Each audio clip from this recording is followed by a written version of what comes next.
Hybrid formula नामंजूर, chairman PCB डट गए। पाकिस्तान की इज्जत को अवलीन तरजीह करार दिया। बोले हाइब्रिड फार्मूला नहीं चाहिए, जो भी फार्मूला बनेगा बराबरी की बुनियाद पर ही बनेगा।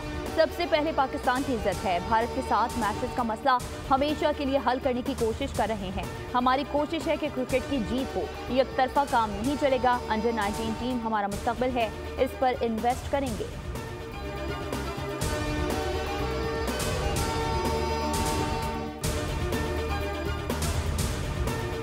और सियासी इस्तेहकाम लाना पड़ेगा, चाहे बातचीत से आए या लाठी से। पीटीआई को जगह देने के लिए पीपल्स पार्टी को तोड़ा गया। मौजूदा ओपोजिशन गैर सियासी हो चुकी है। 9 मई और 24 नवंबर को जो कुछ हुआ वो सियासी नहीं था। पारा चनार में 100 से ज्यादा लाशें हैं और ये इस्लामाबाद में 100 लाशें ढूंढ रहे हैं।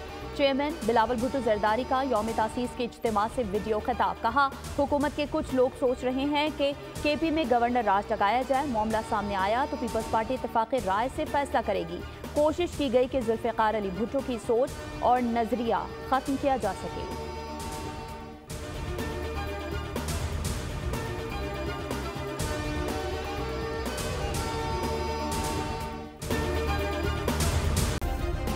सब्सक्राइब करें और बेल दबाएं ताकि कोई खबर रह न जाए।